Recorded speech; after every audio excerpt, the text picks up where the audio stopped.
Salut à tous et bienvenue sur GC Compare. Comment économiser la facture de chauffage? Eh bien, tu es le bienvenu dans cette vidéo. Tu vas pour tout savoir comment économiser ta facture de chauffage.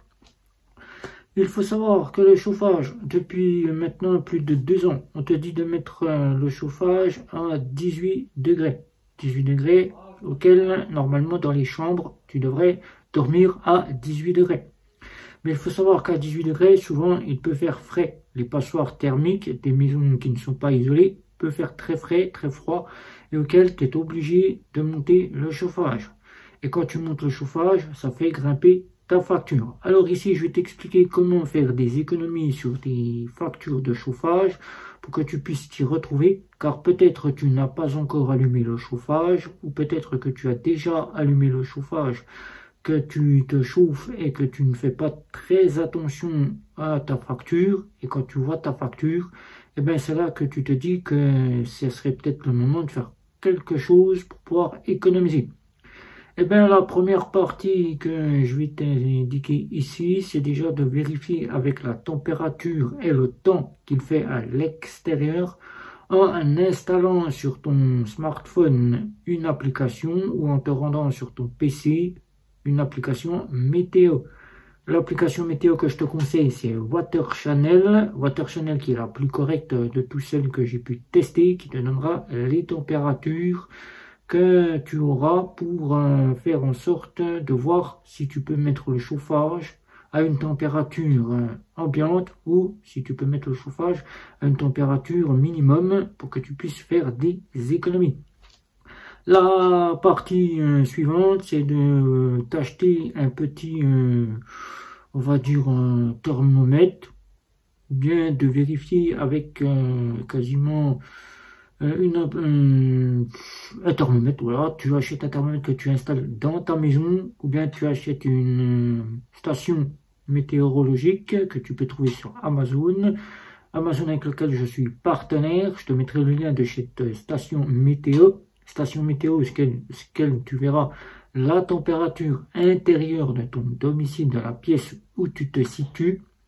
Tu verras donc si tu as besoin d'augmenter le chauffage ou de diminuer le chauffage.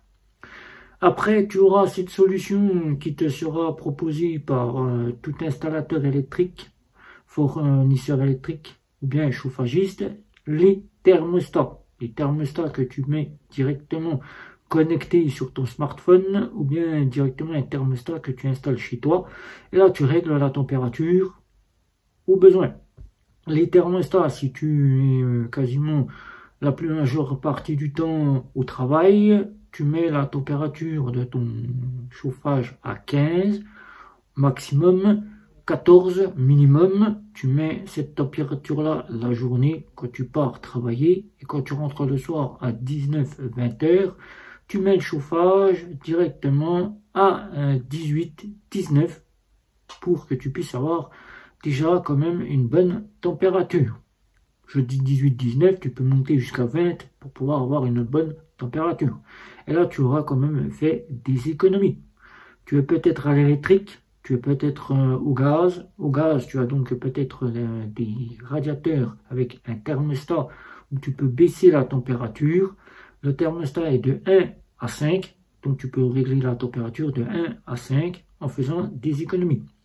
Quand tu es au gaz, ce n'est pas la même façon que si tu étais au côté électrique. Donc ça n'a pas les mêmes importances, mais il faudra que tu joues sur le côté météo extérieur, mettre une sonde au sein de ton domicile. Une sonde, c'est-à-dire une sonde qui te rappellera quand tu as dépassé la température des 18 ou si tu as baissé. Voilà, que tu puisses remonter la température de ton chauffage. Là, tu pourras installer quasiment, comme je t'ai dit, une station météo auquel tu y verras la température, comme pour l'électrique, de la pièce où tu te situes. Là, tu verras si tu as besoin d'augmenter ou pas le chauffage. La partie, comme pour l'électrique, comme tu n'as pas de thermostat, tu ne peux pas jouer sur les degrés. Tu joueras sur le thermostat de 1 à 5. Petit bouton que tu tournes directement. Tu le mets à 1, 2, 3, 4 ou 5. Là, si tu pars la majeure partie du temps, tu es au travail, ou bien le week-end, tu es chez de la famille, tu le mets entre 2 et 3, tu le laisses chauffer à 2 à 3, et quand tu rentres le soir, à 19-20 heures, tu le mets à 5, une bonne petite heure, voire 2 heures, et tu l'éteins pour la nuit. La nuit, tu n'as pas besoin de chauffage, tu mets une bouillotte dans ton lit, tu mets un pyjama, tu mets un pull et tu t'habilles bien chaudement pour dormir. Le lendemain matin, tu te réveilles, tu rallumes ton chauffage. Tu attends 5 à une bonne petite demi-heure, j'ai dit entre 5 et une bonne petite demi-heure, et le chauffage réchauffera tes pièces. Comme ça, la journée, tu auras quasiment pleinement du chauffage. Alors, ces 5 points que je t'ai donnés aussi bien pour l'électrique, et bien pour quasiment le gaz, c'est à peu près dans l'équivalence. Donc, tu y verras que tu y feras des économies sur ton chauffage. La partie que tu pourrais faire aussi, mais que je ne te conseille pas vraiment de faire, car il faut se chauffer. Il ne faut pas rester avec du froid dans l'appartement ou dans ta maison.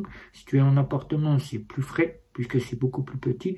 Si tu es dans ta maison, c'est encore beaucoup plus frais dans la maison. Alors il faut chauffer les murs avant que ça noircisse et que ça donne des champignons aux murs, car l'humidité hivernale, l'humidité de la pluie, de la neige et du gel feront en sorte de faire ressortir les champignons dans les murs de ta maison ou bien de ton appartement.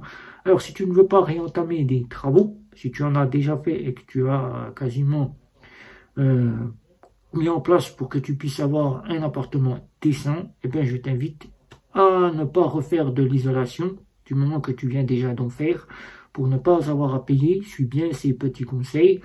Moi, je ne t'incite quasiment pas, fais comme tu le souhaites, mais ça serait un gain pour toi de pouvoir économiser quasiment sur ce que je t'ai donné. Alors, ne va pas me dire je n'allume pas le chauffage, je reste sans chauffage. Il ne faut jamais rester sans chauffage, sinon on peut tomber malade. La seule partie que tu pourrais faire, c'est ne faire que d'allumer le chauffage que dans les pièces où tu te situes.